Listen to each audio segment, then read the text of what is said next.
is what uh, this is what life is all about.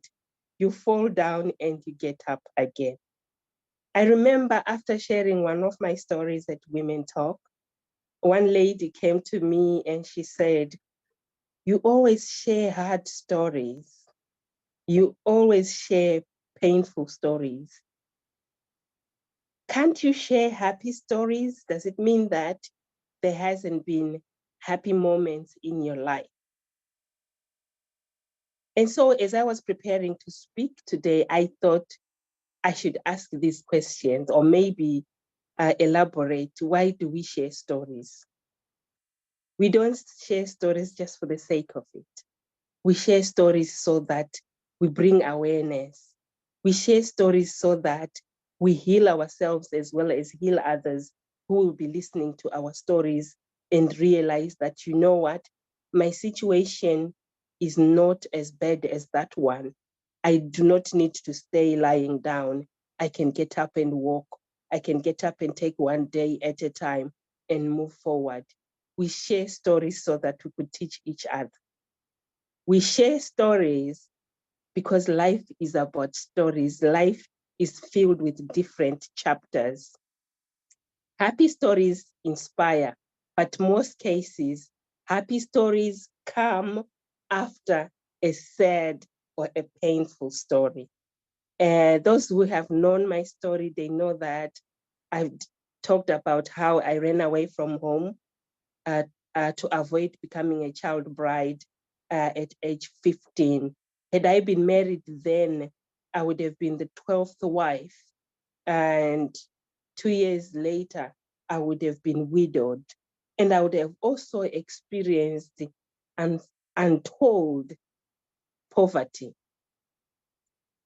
And I thought that when I ran away, even though I saw people now sending men, families sending their daughters to school, I had the impression that I have made changes, but I didn't realize that whilst there has been changes, whilst there has been parents who have been sending their daughters to school, and now there's a lot of lawyers, scientists, doctors, and women in other professions who have escaped from this religion, which obviously controls people in a way that the way they think, the way they do things is affected, and they are limited because they think the way to go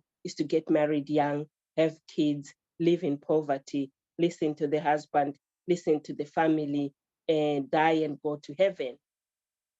Nobody knows what heaven looks like. Nobody knows if heaven is there. We want to believe it's there, and I'm sure it is there. But there is nothing that prescribes to say that if you suffer here on earth, you will experience joy in heaven. There isn't anything that has been proven to be true. My main disappointment came last year. I have a sister. She is now 21. She was going to school. She completed her A levels and she was now preparing to go to university. And we were all excited that, you know what, one more girl has done it. And this is my father's daughter, but from different mothers. And so while she was waiting for her exams, according to this church or this sect, they have a lot of prophets and prophecies and stuff like that. And so there came a woman who said to her, "My prophecy tells me that you're going to fall sick. It's been said that you are too educated. And so as a result, you're going to fall sick.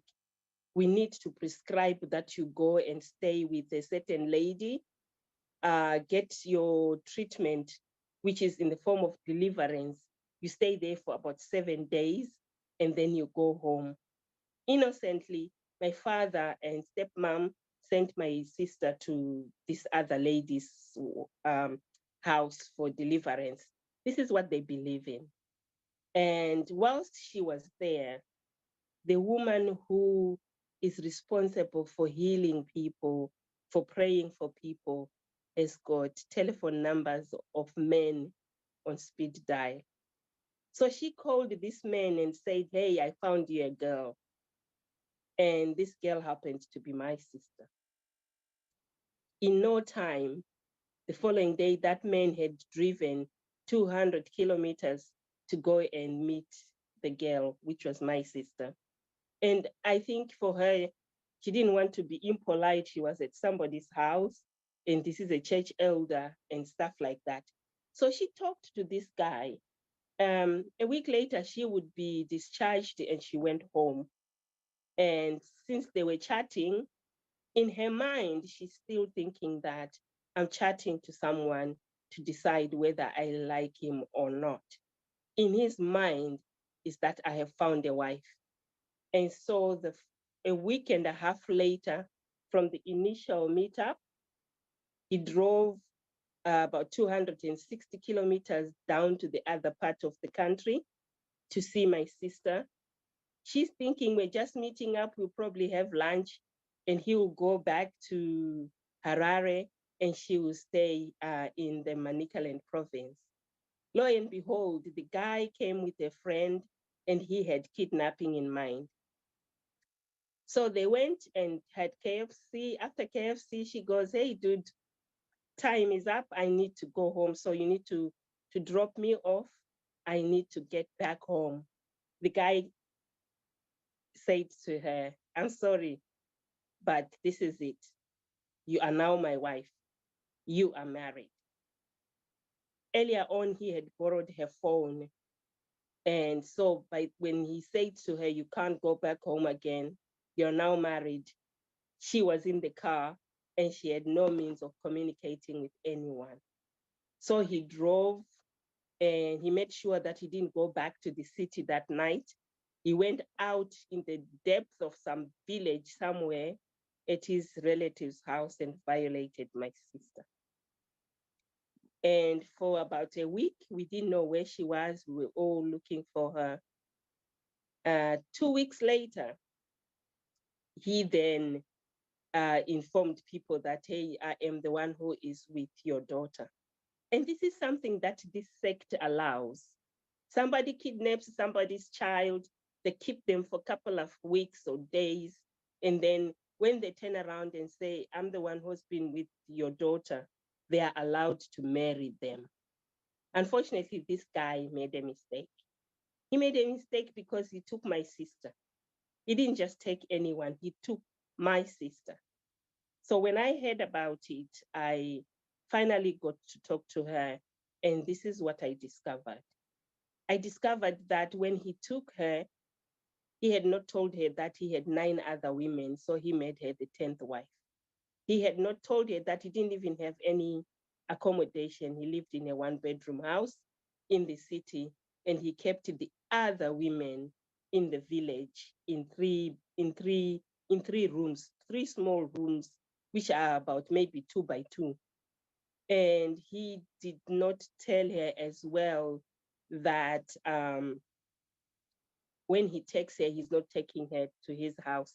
He took her to a friend's house, whom he instructed that they keep an eye on her so that she doesn't run away. And eventually, when we got to know where she was, we discovered that not only was he abusing her emotionally, but because he didn't have any accommodation, he was renting somebody's house. So he would ask her to go and sleep in the car because he had another woman in the house. So these are some of the issues that we cannot even comprehend them. We cannot even imagine them happening. And so we worked hard and we managed to rescue her. This divided the family. Some were saying I was wrong. Others were saying I was right. But it has really caused a lot of commotion. Fast forward, he started manipulating her again. Now, at this point, she was pregnant. And he started manipulating using the same prophecies that he used. He got someone who is a prophet from church to call her that and tell her that if she didn't go back to him, she would die within 3 months. And with everything that had happened to her, she was very vulnerable. She went back to him. But after she went back, he then took her out in the village where there is just abject poverty. He would stay for about 3 weeks without sending them any food or anything. And these houses were so isolated. If these girls, they're girls, they're not even women. If they didn't have any food, they would go begging or asking to do some piece jobs so that they could eat. My question has been, if you cannot afford, why are you taking somebody's child? Why are you taking all these women? And I think they do not realize, or maybe they do, but to me, that is sex trafficking. To me, that is human trafficking. Whether knowingly or unknowingly, there's an issue of human trafficking and sex trafficking that is happening, and nobody's talking about it. We've had incidences where a lot of young women have died after childbirth. The level of child and mother mortality rate is very high because they don't take them to hospital. So even when they go into early labor, because these girls, some of them are very young, they just die and nothing happens. So I went and reported to the police, and here is a kicker. The guy who abducted my sister is a police officer. And wherever I went, I would hit a brick wall because I'm reporting to the team that works with the perpetrator. I went as far as the commissioner of police, but it seemed as though wherever I got, I always hit a brick wall. And so I decided to take action. I found people, a group of lawyers and advocates, and we organized to go and take our child by force. So we went, they went, actually, I wasn't there, so I paid for everything. And they went, they took my sister back, but we couldn't take her home. I had to find a safe house for her. 4 days after the rescue, she collapsed. So we took her to hospital, and we're told that had we delayed a little bit, she would have miscarried. Obviously, if she had stayed in that person's house, probably she would have died as well. And now the battle is, I am now in a big war with some of my brothers who believe that I have done wrong. And I am also in a big war with this guy who now realizes that when I said to him, you shouldn't have touched my sister, I meant it. And at the safe house, now my sister delivered in January. She has a baby girl. Today, I've had to find another safe house for her because now the perpetrator knows where she is. And I was sitting, reflecting, thinking that it has been 30 years since I ran away from being kidnapped. I thought this nonsense was gone. And this is my sister Maria, and that's her baby girl, Elaine. I'm doing everything I can to make sure that she is okay. I had to hire a therapist to work with her. I had to hire a lawyer to work with her. I have a team of people that are helping me, but it also opened my eyes to the pandemic. This one is a pandemic. It opened my eyes to how this system is now well oiled. During my time, it wasn't systematic like that. It was the old man would say he likes you, and if you say you don't, he follows you around. If he manages to get hold of you, he throws you into the car, and that's it. And you couldn't go back home because, as far as they are concerned, whoever sleeps with you for the first time is the person that's supposed to be your husband. But now, this time, it's like a syndicate. And this is what I am now working to expose. Not only that, I need to do a documentary. And for that, I need to raise finances to do a documentary which exposes the human trafficking, the sex trafficking, and the level of poverty that these girls go through. My sister, when she was kidnapped, she had not collected her results yet. And we later found out she came out with 2 A's and 1 B. This is an A student. So why would anyone take somebody's child and send them to the village to head cattle? And he does that to all these women that he has. I believe once he went from the city, because he works in the city, and so he visits this homestead.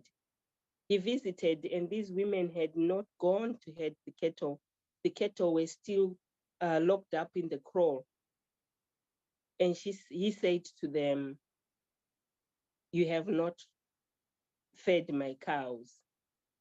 And as a result, I'm not sending you any money for the next 3 months. You're going to starve just like how my cows have starved." No one is talking about it because he's a police officer. No one is talking about it because people are too afraid to open their mouth. So this is also slavery, because it has a slavery element to it. I cannot believe that things like that are happening, and they're happening right under our nose, and nobody seems to care. Nobody seems to have the courage to step forward and do something about it. So apart from doing a documentary, I'm also going to do look for a university to do a research into the mindset of this sect, of these people, or these religious people, but also bring awareness and make it known in the world that there is a rot that is eating away at the future of the girl child, and it is destroying economies and societies.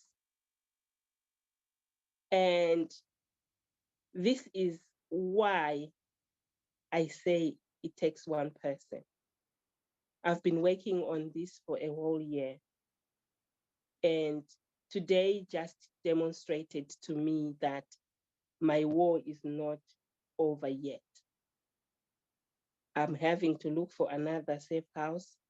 The man is still hunting down my sister. Now I know that it's a question of, if he finds her, he knows that he is not safe, because if she reports that he raped her, he's going to be in prison for 15 years. And for him now, as a police officer, it's a matter of life and death. And I'm really fearful because I'm worried that he might kill my sister and my niece. This is what keeps me awake every night. I'm only sharing about my sister, but I believe there are many more like my sister.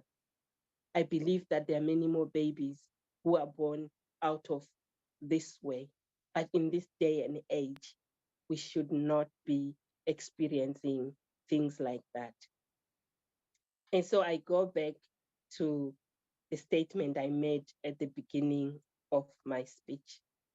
Why do we share our stories? We share our stories to bring awareness.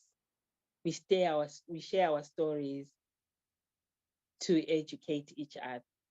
We share our stories to offload and heal. We share our stories so that we can encourage others to step forward.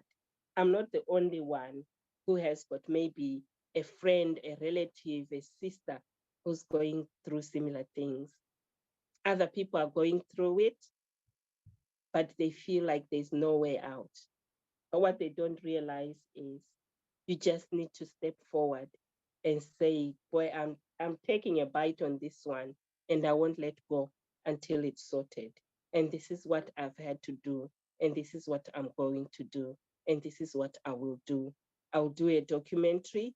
I will do work with researchers to go into this community and work through issues. And that is why it takes one person to do that. I've faced a lot of hurdles where everybody was feeling intimidated, but I wasn't. And I would like to just say this. So I was talking to one of my sisters, and I have a lot of support in the background because most people or many people are afraid to step forward and speak or share their views. But she said one important thing. She said, in every family, there needs to be one person, just one, who is, what's the word? Someone who is unshaken and is not afraid of anything. You don't need Courageous. many. Who is courageous? But it is courageous with a bit of, what's your word, Bridget? There's a word. Gumption. Exactly.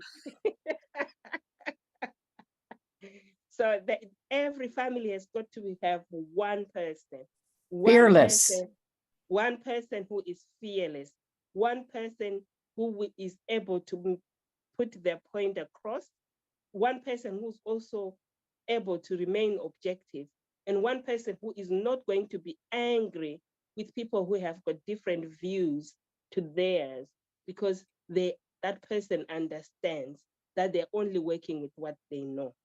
And one person who will continue to love everyone despite of their beliefs and their understanding.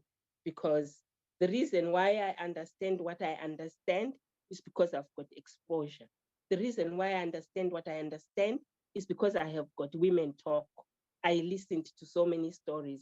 I learned so much from that. The reason why I understand what I understand, it's because I also read. And to that level, I'm educated to a certain level, and it helps me. And so always remember that it takes one person to get the ripple effect moving or to change a situation. We are tide turners, we are tide movers. Thank you. Woo woo. You are amazing, my friend. You are so courageous. Oh no, stay unmuted. This is a Q&A now. We're going to ask Okay. a few questions if anyone has a question. So I'm going to start because I do have a couple. My first question was, are you safe right now where you're at? I'm in the UK. I'm very safe. And before I went to Zimbabwe in December, I was a bit worried. I wasn't going to be safe. I thought maybe my brothers, those who were kind of angry and expressing it, when they see me, they will be aggressive. But strange enough, I got there and nobody said a word. We had meetings. For some reason, they went mute. They couldn't speak. And so some of the barking is done when the gate is closed. If you open the other dog will not bark at all. So I think sometimes we are afraid of intimidation that is not really there. When you are on the ground, there is nothing. So I was okay, I was safe, but my sister is not. Hmm. So did you get to hug your sister when you went? Like, did you get to Oh see her? my goodness, I got to hug my sister. I got to spend time with the baby. I went around doing all the paperwork that she needed, the birth certificates and everything. Yes, That's it amazing. was amazing. So, do you have any financial help for happening right now for you, or this is money you had saved and you're using all your own money? This is all me. This is all me. Um, each time, you know, something happens, I have to find money to hire cars. Excuse me. So, my next question to you would be, how can we help? So, obviously, there's the money thing, but is there things that we can help with? Um, I think once she's settled where she is, if there is people that may want to talk to her, I think it would really be good for her to have, you know, someone who is not just me to say to her, hey, Lynette, we're rooting for you. Stay focused, because she's had to come a long way from being fearful of being dying and then to then have her baby. And there's also the danger that men like that have got a strong hold on people.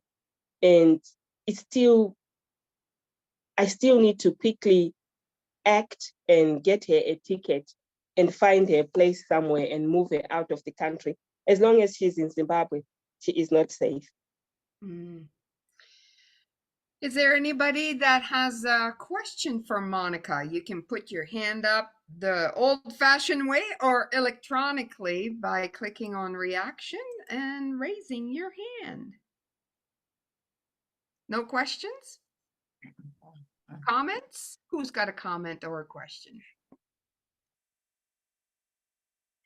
Well, it's was there somebody talking? Did I? Yeah, Tarasu? Actually, I'm noticing Annette had her electronic hand up, was what I'm reacting to. But now she's put it down. There, it's back up. There we go. Thank you. Annette, yes. Well, I just want to say thank you so much, Monica, for your courage, for your fearlessness, for the audacity that you have in the strength of what you are doing. And my heart just goes out with you and to your sister to completely surround her with courage and love and strength, that she can endure what is ever ahead, but that would also give her the ability to withstand and keep moving and keep looking after that sweet little baby. I just pray that doors will be opened for you, Amen. Monica, that you will be able to bring your sister out of Zimbabwe and out of harm's way. This is a very powerful, poignant story that the world needs to know. And I really encourage you to make that documentary. And I pray that you will also be safe yourself. Amen. Thank you. Yeah. Thank you, Annette. It's a pretty incredible story. What about you, Roseanne? Thank you, Monica, for sharing this incredible story. And it's too sad, and it's very real, very real. And the corruption, it's in where I'm here right now, I'm feeling like useless, because so futile. I'm so futile here. So I'm wondering, for your documentary, which needs to be done, which needs to bring this to the world, for the impact that everyone needs to learn about this. And is there a government grant that you can apply for something like that? I think that you're right on track to try and seek out what is the mental thoughts, the stimulus for this. Why is this being perpetuated? Like you said, in this modern day, why is this still happening? Why is it being allowed? As you say, it's because of fear, because people don't speak up. So yeah, I'm wondering, are there any government grant funds that are available for you? Or is there a TV broadcast station that would team up with you? Yes, I need to do a research. I had found someone in Zimbabwe who has got an understanding of that culture, and he had started working on the documentary, and I fell short.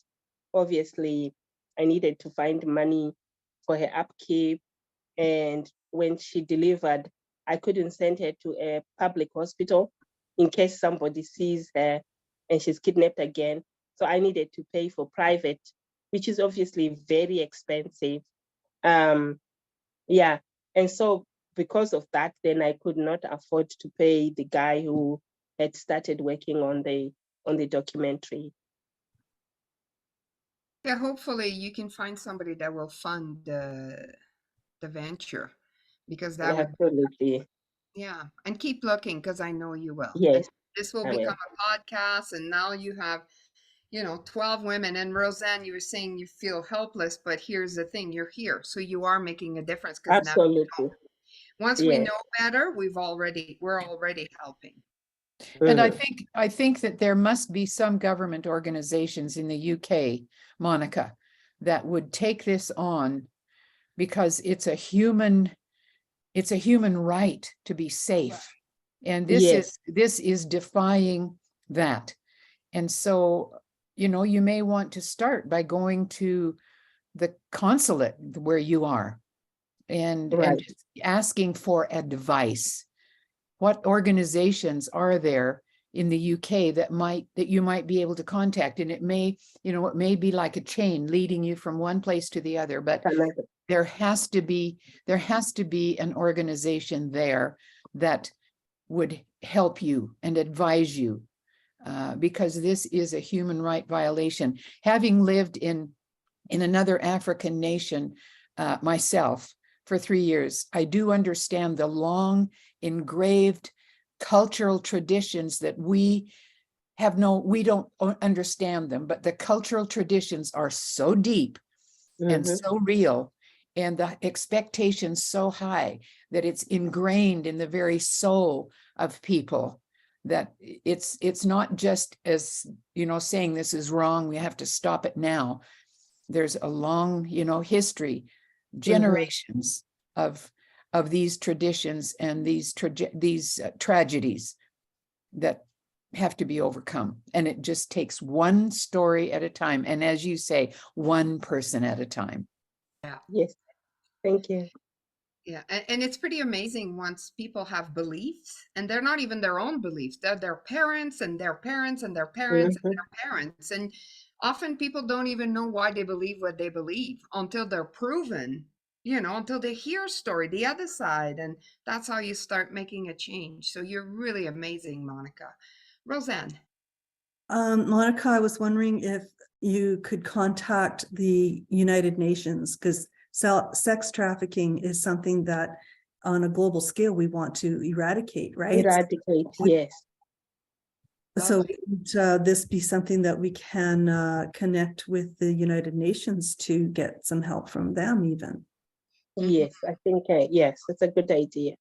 And we Let's have, do that. a tribe here, and we're gonna put it out there. Anyone that has contacts, that can hook you up with the right person, that makes the world of difference. So everybody here today, make sure, keep your ears and your eyes open. You come across that one person, you can make a huge difference. Connie. Yeah, thank you, Monica, for a very powerful story. But I used to be a filmmaker, and I just think you should reach out, like they said, to, like, we have NEH, which is the National Endowment for Humanities and National Endowment for the Arts in the States, and they fund people to do these kind of projects. And right now there's a director named Robert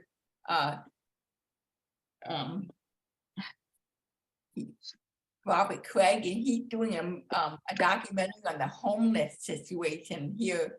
I live in Sacramento, California, and and it's really bad. He did a documentary on it, and then now he's making a movie about it. And there's some famous people in it, but he did crowdfunding, and Okay. so that's another avenue. I know it's difficult in the arts, but I know you can do it, and I know there's choices out there. Thank It's you. called Indigo, and it's like those choices that help you fund money. So I know it's out there. I know you can do it. It can take a long time, but don't stop. Thank you. Lovely. And you're both Women Talk members, so you can reach out to each other. Monica, if you have questions about the people that Connie was Yeah. talking about, or you in our Women Talk group, you can reach out to each other. Thank you. That Yeah, was GoFundMe, Indigo, they're all like those choices that you can get people to donate money to you. Yeah. Okay. Thank you. incredible, powerful story. Well, thank you everybody for now. I do have a trivia game about Canadian tide changers. Does anybody want to play, or are we No, good to no, go? Yeah, no, yeah. no, no, no, no, I no. didn't think so. Okay, so thank you, Monica. Your story is powerful, and I know we're going to hear more from you because you're a Yes. very powerful lady. Thank you very much. I'll give you updates. You will love this girl. She's amazing. And I would love to have, when your sister is ready to join our group, just let me know and I'll bring her on board and we'll support her. Absolutely. Thank you so much. Wonderful. Well, thank you again. Thank you everybody for being here. Now, just a quick reminder. We have Monica, I think you'll have to miss that one. We have an in-person, and Connie, we have an in-person meeting this Wednesday, and it's about overcoming fear. So it should be a wonderful event. You can go to womentalk.ca. Sorry about that. I got a tickle. Happy Sunday, everybody, and we'll see you soon. Thank you. Bye-bye. Bye. Bye-bye.